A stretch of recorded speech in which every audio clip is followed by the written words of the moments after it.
Welcome to Wheel of Horror, the podcast where two best friends spin a wheel once a week. It chooses the horror movie, and they discuss it. Today, we're talking about the 2006 film The Hills Have Eyes, which was directed by Alexandre Aja. I'm your co-host, Alec. I'm Erik, and with us again, it's Matt Banever. Let's go. Let's go. We had some technical difficulties bringing you on, and I'm like, we're doing it with Matt. We're not postponing this. I'm ready to rock now. So here we are. Seriously, I felt like that Hills Have Eyes, like electric guitar music was like playing in the background as I was trying to get on. Downloading Google Chrome and like testing your mic. Yeah, it was so bad. Well, welcome back, Matt. I'm glad you made it. This has actually been great. We had Emily on last week, and now we have you. So it's back-to-back Banevers. Back-to-back Banevers. B to B to B's. Yeah, I gotta say, a couple points before we jump into Hills Have Eyes. Do it. Erik, you might have hit an all-time high last episode with Emily. What do you mean? You were on point. You were hilarious. That was probably your best episode yet. I think one of my favorite parts is you're like, oh yeah, this movie didn't scare me at all. Didn't scare me at all. I mean, you know, I was watching it on my phone. I was working. It was on in the other room. I wasn't actually really watching it, but didn't scare me at all. Yeah, that was so surprising. And especially the way you said it too, Erik. You're just like, didn't scare me at all. Not at all. Why, thank you, Matt. Because at the end of that episode, I like with Emily and Alec, I was like, that was a great episode. Like I had a lot of fun. Like, and I say that a lot at the end of episodes, especially with guests. But with Emily and everything, I was like, that was awesome. So Matt, you got a lot to live up to right now with Emily. Seriously, I think also I was dying at the thought of having all four of us on. I want that. That I would love to hear Pex be like, the Baba Wamang. I'm not. Is that some new weed, man? I ain't smoking no Baba dude. Because when you smoke it, you make a picture book. Like, yeah. Well, I guess I meant like each of you individually, not all four of you on the same time. I feel like that'd be a clusterfuck, you know? Yeah, all four of us, and then you two, they would just be screaming. The loudest podcast of all time. Yeah, I can already see the little red dots go up and down on the little decibel thing on the screen. It's fun to edit when people's mics are like blowing out the whole time. I'm like, this is awesome. So this movie, Matt, what made you? I mean, you love horror movies, but like, why this one? Yeah, this movie, Again, every movie that I jump on with you guys, except for, I guess, The Fly, I've seen upwards of like 10 or 15 times. This is one of them. I remember seeing it in theaters and being like, what the actual fuck was that? And I have a couple distinct memories of it. One, I'm pretty sure we tried to sneak Becca into like the Simsbury Theater. She was like 7. And we were like, just put her in like a large popcorn container and like tried to get her in. We tried to get her in. And I don't know, somebody there was like watching and was like, no, that can't happen. So that kind of sucked. And then the best memory ever was watching it at your grandfather's house. And he had the surround sound, which was like a little speakers kind of throughout the house, and there was one like next to your head, and it like kept going off with like the daddy, like it kept going off with that. And then after that one crazy scene, you were like, I cried. You like deadpan looked at us. I think you like said it to like Billy also. You're like, yeah, I feel like I sinned watching that movie. And like your reaction, you were like a changed man. At my grandparents' house down in Black Point? Yeah. Oh my god, dude, I forgot. So you guys all came over. We all came over, watched The Hills Have Eyes, and you probably just have never been the same since then. I have never heard you say I cried, and I feel like I sinned after you watched that one crazy rape, murder, death scene. Yeah. Sinner. Well, Sinner. Erik, I want to ask you too, but really quick. I was just going to say, I remember something. What were you going to say, Alec? Well, my story about this is, actually, it's funny that you say that, Matt, because I saw this in theaters too with my mom. She brought me to see it, and I don't think I can think of a worse movie to see with your mom than this one. Scary Movie was terrible with my mom. Absolutely terrible. It was just me and my mom. We saw Scary Movie, and it was like, oh my god. I'd rather see a comedy with my mom than like a brutal, mutilating rape scene. I don't know, man. Yeah, I'm okay. Well, yeah. It was very awkward, but I remember leaving, and yeah, you're right. I did. This is a movie like I felt dirty that I liked it. I think not that part, but like the movie as a whole. I was like, I like this movie, and I'm like, what the fuck is wrong with me? Yeah. I got something to admit. Go on. This is my first time seeing this movie. Shut up. What? How? Swear to God, hand to God. I never saw it. Honestly, you want to know why? Oh my god! Because I was down with you guys tubing, and I didn't like get it caught in a rope or anything, but I jammed my finger so badly, and one of my other fingers has like a big tumor on it, and my finger was all bent out of shape, like literally not dislocated, but like bent. And Billy said, "Dude, the Hills have Erik fingers." And I was like, F this movie. Never going to see it. Well, I was going to bring that up, Erik, but I'm glad you did, because I was like, I'm not going to say this unless he's comfortable saying it. But yeah, no. I 100% remember that, because on the cover of the DVD is the hand, like the fucked up hand on her face. And yeah, my hand was pretty muffed up, dude. That's why I said it, yeah. Yeah. But yeah, so this movie is brutal. I can't believe this is the first time you saw it, but yeah, especially considering, Erik, this is a Wes Craven remake too. So like, yeah, I didn't see it. I'm happy I finally saw it. Yeah, I just immediately, the opening scene was awesome with all like the title sequence, like the bombs going off. It like really set the tone, and the water being contaminated. But it reminded me a lot of The Last House on the Left, which is another Wes Craven movie, which has another violent rape scene in it. Yeah. And it's a remake. I mean, there's a remake version of it, which came out after this one. Mm-hmm. That's what I picked up. I was like, oh, Wes Craven likes to delve into that realm of just messed upness.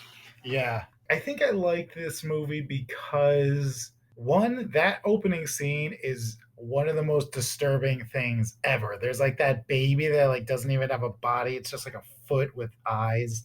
And it's just like, what? Like, stop showing me these images. And it just shows us like destroying the planet. It's like, man, we really don't deserve an Earth.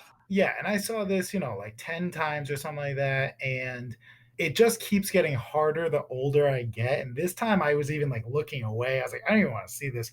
But I think it really sets the stage in a nice way, because then it, like, the movie just like, it has these like peaks of just sheer chaos. It's like you can watch and watch and watch, and you're like, oh, okay, this is all right, kind of scary. And then it just like all hell breaks loose. It's not like scary kind of running through it. You just know, like that music when it chimes in, you're like, oh my fucking God, something horrible is about to happen. And then it just does. And then you get a little bit of a break. You get Pyro from X-Men thinking he's the man, and actually totally redeems himself. Yeah, no, I it's different than a lot of other horror movies where it's like, you're waiting for jump scares, or, you're waiting for this. It's just like, it's almost like an action horror movie. Yeah.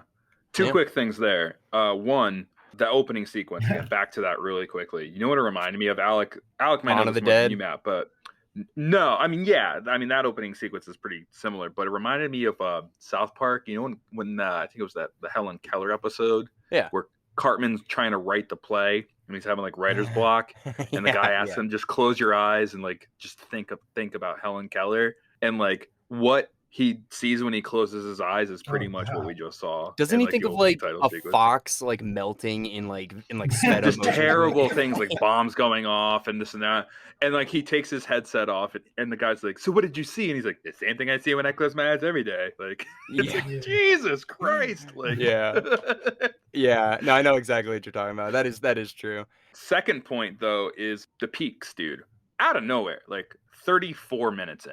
It's like, okay, that's where the movie climaxes pretty much. Like the attack, like it's the most action in the movie happens then. It's like, it's really crazy. And it's kind of like Last House on the Left, which happens around the midpoint, which is when the attack and the assault happens in that movie.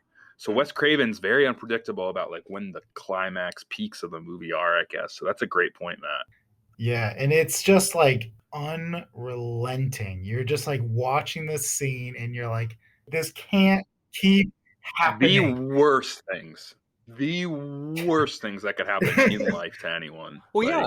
Like, imagine you're the son or the daughter, okay? So, like, you just either got raped, then you watched your father light on fire, then you watched your sister get shot in the head, then you watched your mom get shot in the stomach and die, then you see your niece get stolen, all in, like, 30 seconds. And, and you were also knocked out, and a couple hours before that, your dog just got brutally murdered. One of your two dogs. I will say that watching this again, I have so much respect for the kid actors.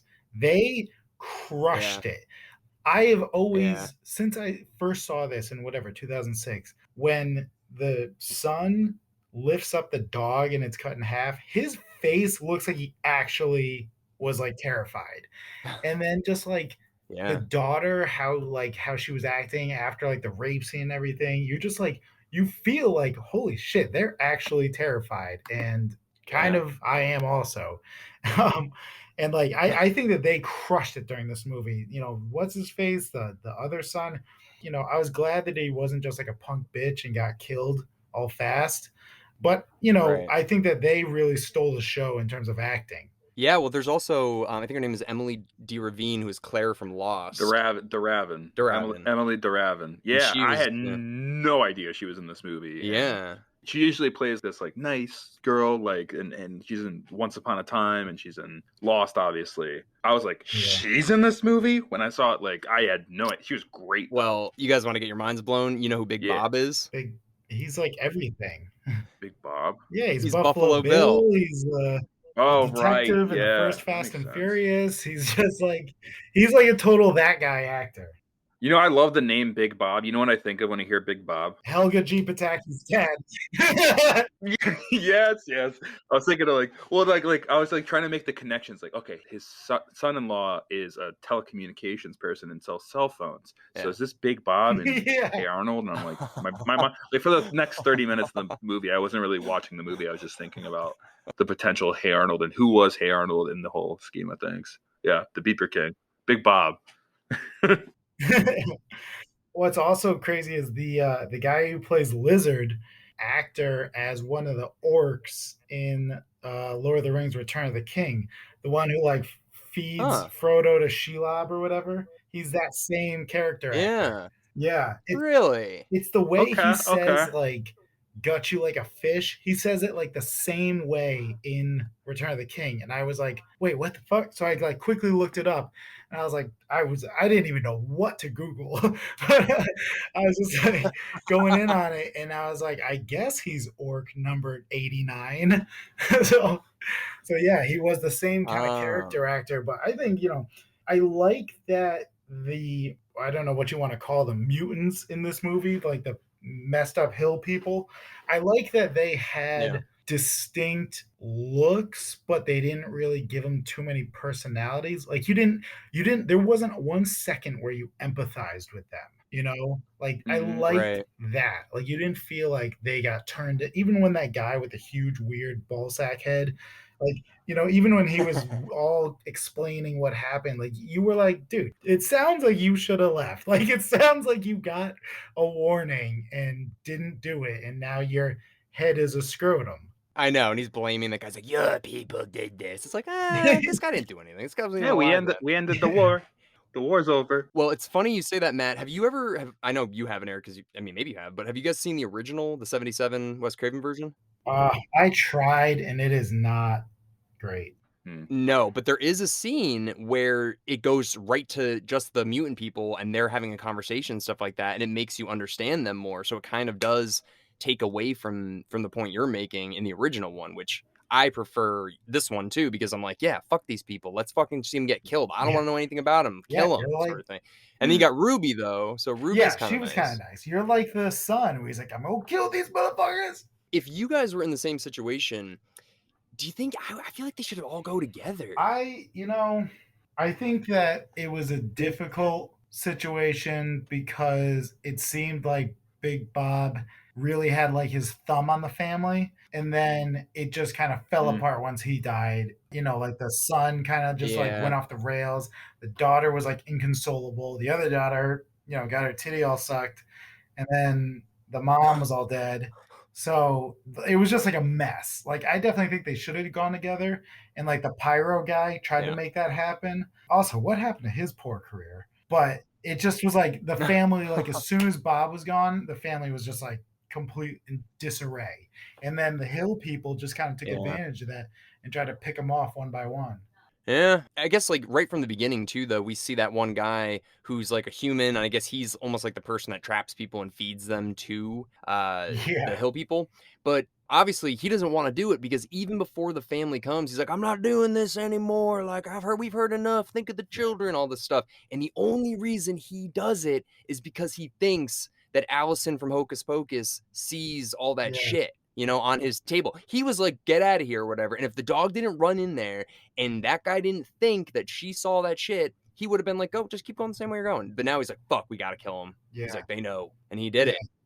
Yeah, but then he feels that grief about like, that bag of like all the people that have gone through and the ear. Yeah. Yeah, and, like why was that ear there? Yeah, he has a guilt. Yeah. Did you guys ever see the second one? No. I did. Yeah, that was just like, it's basically the awful scene, but for an hour and a half. I love how I just answered that. Like, I didn't see the first one, but I saw the second one. Yeah. Like, the only thing I remember with the second one is the famous Jet Jackson's in it. R.I.P. He passed away. I know. Yeah. The movie like opens with a mutant birth, and then all of a sudden, one of the Hill people takes like a giant like mallet and smashes in the mom's skull after she like gives birth, and it's like, all right. That was that's how it kicks off, and then it goes into the opening credits. Ease into it. Ease yeah, exactly. That's what like I don't know, like I like this movie because it's paced so well in that it is so chaotic. Like you get like a little bit of time to breathe, and then it's like, okay, now we gotta like buck up. What's about to happen? That's that fight with the Pyro Kid, and I keep mentioning Pyro because he's Pyro from X-Men, and X-Men 2, Matt. X-Men 2. He doesn't show up till X-Men 2. Okay. Yeah, exactly. When he and Sloth from the Goonies have their showdown, I like how long it is. It's during the day. It's it's just one of those fights where you feel like you're in it. Like it's all claustrophobic. You're like, I definitely was like, oh wow, he's definitely gonna die. I'll tell you this: when like we first get him introduced, he's smoking in that trailer, and he's just like, F your sister, dude, which is his wife, which is like, okay. And then he's like, well, my dad he doesn't like people. He's like, well, F your dad too, who is his father-in-law. So I'm like, okay, well, this guy is gonna die in like a terrible way very soon. That's what I thought. Like I honestly had no idea what this movie was about, to be totally honest. Did you like it though, Eric? I liked it. I thought it was good. It was very Wes Craven, very vividly graphic. Goes there, it just goes there to a place where you just don't want to go, which is what he does. At least in the 70s and whatnot, he did. So I read the like synopsis. It's like a family on vacation, like gets in an accident and all hell breaks loose. I'm like, okay, so National Lampoon's Vacation, but like a terrible, violent version of that. That's what I thought. And then also like, what is like? Is there going to be like, where are they going? Like, is it like? I had no idea it was in New Mexico. I thought it was like, is it like in Austria? Like the hills have eyes because of radiation. I had no idea where they were going to go with this movie. So, Alec, I say this a lot on the show. I made popcorn, I had a Diet Coke, and I just kicked back and watched the movie, and I liked it. I thought it was good. This is one of those movies where now that I'm getting older, like when I saw it, I was, 17. And then now that I'm 32, I'm like, how the fuck are these people going to explain where their parents are, like where their sister is, like how, like where do you go from here? Oh, bro. Okay, so the movie ends, and it's like, yay, we did it. We survived the hillbilly nuclear people. And now it's like, well, now you're going to die of dehydration. Yeah. Because it's been a few days, and if you don't find water, and probably, and what's his name's bleeding half to death, his fingers are cut off. He's fucked. He's done. He's got like 6 hours until he like completely passes out and just fades away in the darkness. He saved his daughter. I think that was the whole point. He's just like, I got to get back for her, because you're 100% right. I was thinking the same thing. I was like, there's no way. Like he's going to get infections. He's going to be bleeding to death. Like there's no way. There was one part though. Didn't they like take the mom's body? Yeah. Yeah, the guy was At one eating point. it. He was eating it, dude. Oh, I didn't. I missed that. I must have missed that part because I Yeah, was the like, "What did they weird do with the body?" Because she's like, "Where's mom's body? Where's mom's body?" And I'm like, "Is she gonna show up at some point and save the day?" I was like, "That would ruin this movie." She took a revolver to the chest. The other one Yeah. took it to the dome, and then like has been bleeding unintended in the desert and hasn't had water. And I was just thinking like, there's no way. But like, part of me watching this was like, it's gonna happen. She's gonna show up and like save the day and like, I love you, and That would like be the do it. worst ending ever. No, No. she's Yeah. so definitely not your point. She's getting eaten by that weird one that like has the leather Yeah. trench coat that they blow up in the trailer. Yeah. Two things Yeah. that I noticed about this movie and that I never noticed before is remember when Bobby's like, "Where's my red sweatshirt? Like, what the fuck?" I've never noticed that Ruby's before. wearing it. Yep, never noticed that. And the other thing was, remember when he goes to shoot I don't know, I think it was the second daughter or whatever, and the bullets are gone. And I was like, why are there only 2 fucking bullets in that? And then I was like, oh, that's Big Bob's gun, and he shot 4 times when that guy was going, Yeah. "Daddy," and he only had a revolver. So I was like, A down. 6-shot, yeah, Yeah. for sure. One thing I noticed too. Do you know the names of the dog? Yeah, Beauty and Beast.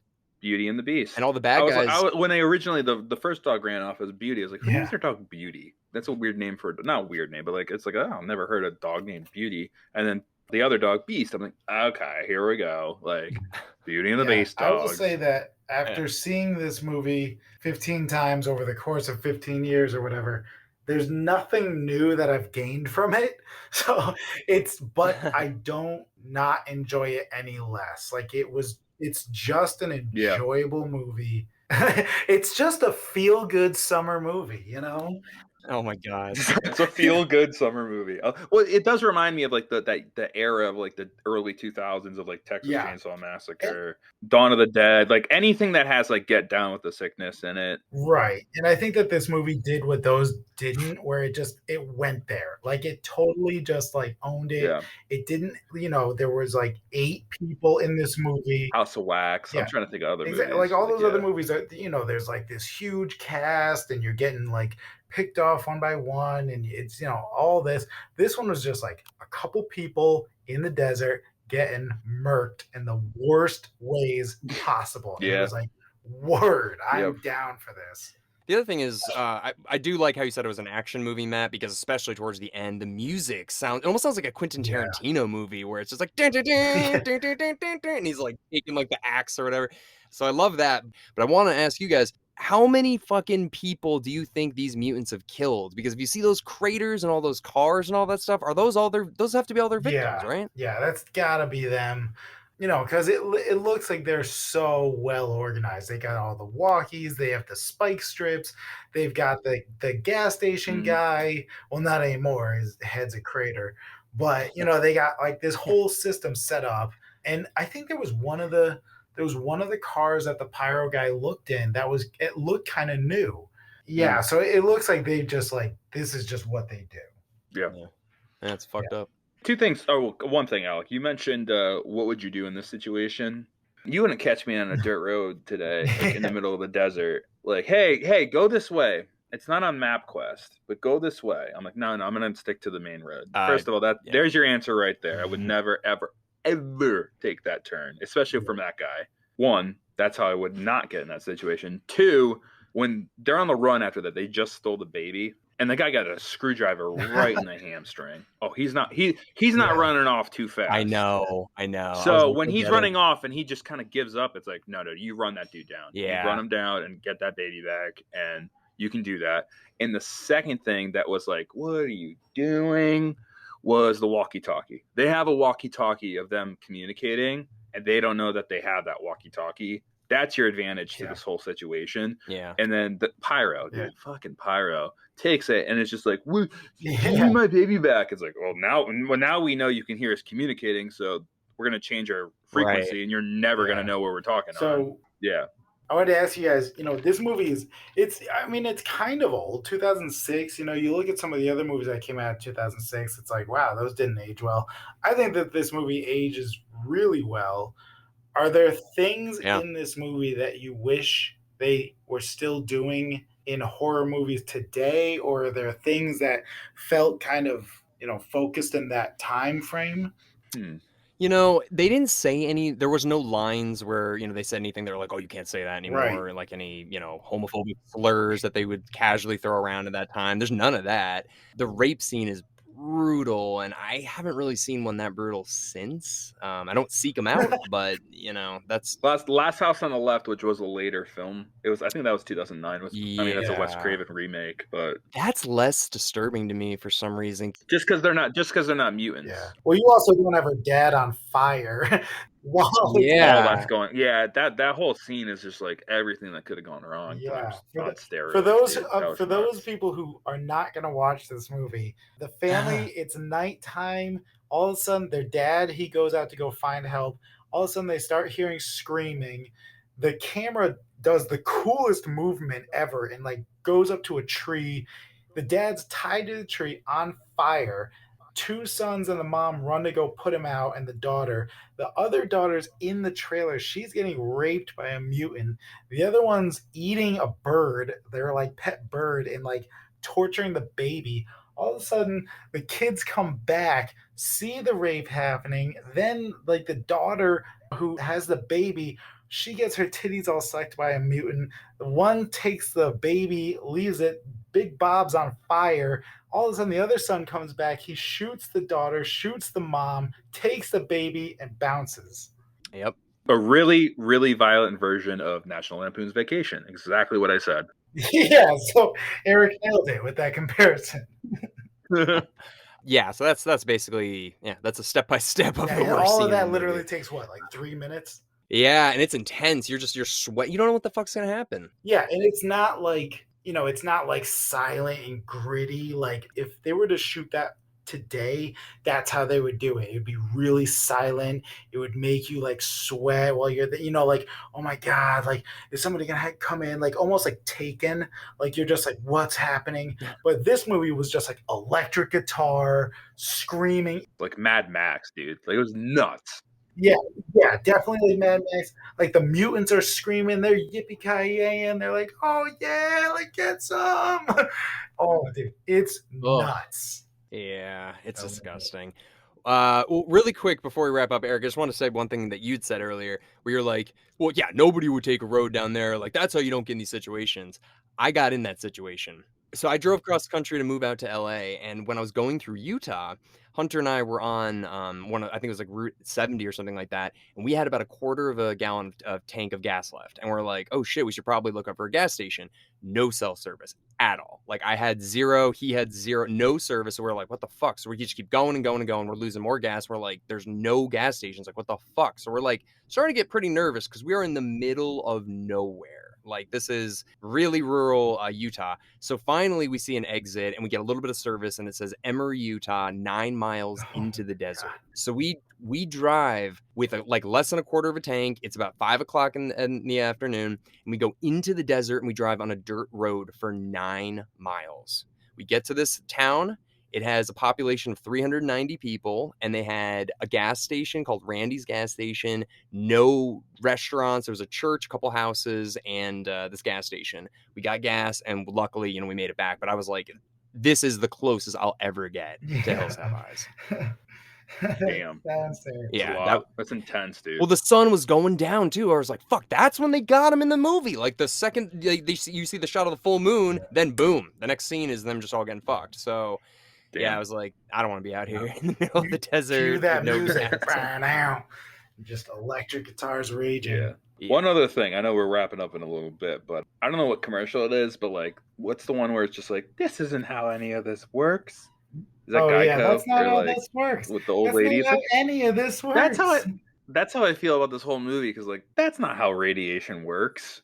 Like you don't just like get like years of 350 nuclear tests and shit in the 50s and 60s and just like we're strong superhuman strength people. It's like I saw Chernobyl. It does not end like that. I also didn't get what those people were. They the offspring of everybody who was alive during the bombings? Like were they like what was their relevance to the bombing? They would have to be if it's 2006, right, or whatever. That's what I'm saying. But like, that's so bizarre that this like village of mutants isn't They're just like, yeah, this is, I guess, who we are. We're just weird ball sack looking people. Nobody saw any of this. Like nobody has ever seen this town before. It's crazy.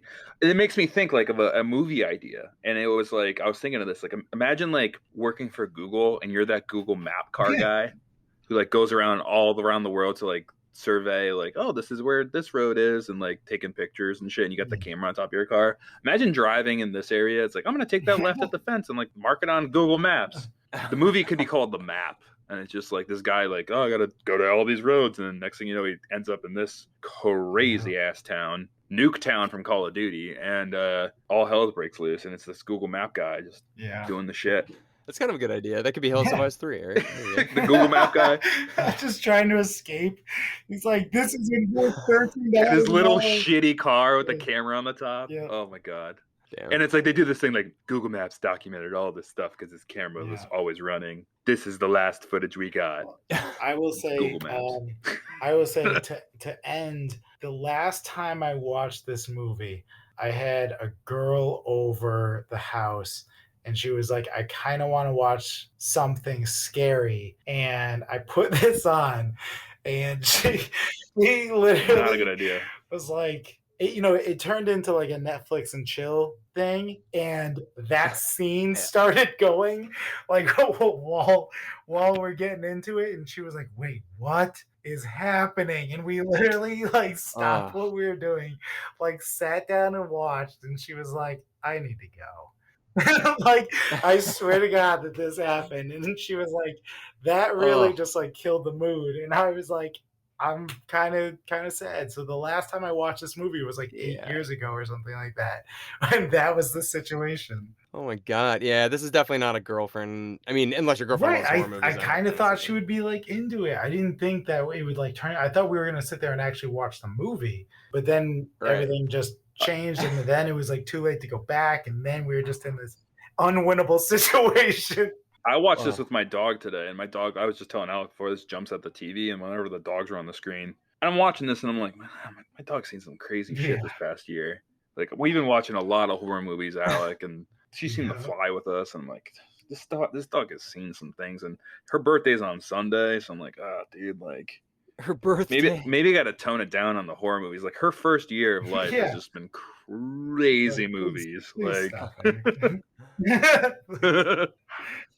You want to spin that wheel? I was just gonna say, well, let's go ahead and spin that wheel.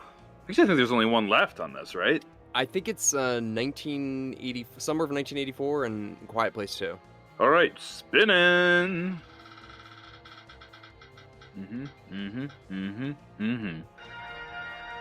Summer of '84. Cool. I have not seen this. I heard it's a great summer horror movie, and that's why we picked it. And we love the '80s, Alec. So I've seen it. It's so funny though because it's gonna come out like September 25th, like a couple days right after summer ends. So, well, count it. Yeah. But well, Matt, dude, thanks again. Obviously, always a pleasure to have you here. Always a pleasure. I think this is like my fourth or fifth time. As I'm just trying to beat Justin Wellickson. And that's my goal in life, is to just destroy him in this podcast. But guys, as always, I absolutely love what you guys are doing. It's just so awesome to like see you guys take your passion for movies and horror movies and put it out there, and people are listening and enjoying. I love driving around in my car listening to you guys. So thank you. It's always such a pleasure to be here. Thank you, Matt. And really quick, you know what? We've never fucking done this, dude. Plug Bards right now. Thank you. Yes. So I am the owner and founder of Bards Clothing. I'm a custom storyteller telling your story with clothing. So go to Bards Clothing. That's BARDS, bardsclothing.com. Custom clothing, all made here in America. It doesn't have to be suits and sport coats. It could be jeans, could be vests, could be whatever you want, including women's wear and anything in between. So thank you so much for letting me shout that out. I've been in business about 14 months now. It's been a crazy ride and still going. Hell yeah. What's your Instagram? Bards Clothing on Instagram, and then you can follow me on LinkedIn also, Bards Clothing there. I do try to do a weekly newsletter, so if anything, just go to the website. You can get signed up on the newsletter and be somewhat entertained on there. Yeah, no, it's really sick stuff. I came to your apartment before you guys moved, and I was able to see some of your material and everything. It's awesome. So definitely check it out. Thank you, man. I really, really appreciate that. I really appreciate all the support also. Well, guys, thank you again, and we will see everybody next week with Summer of 1984. Woo!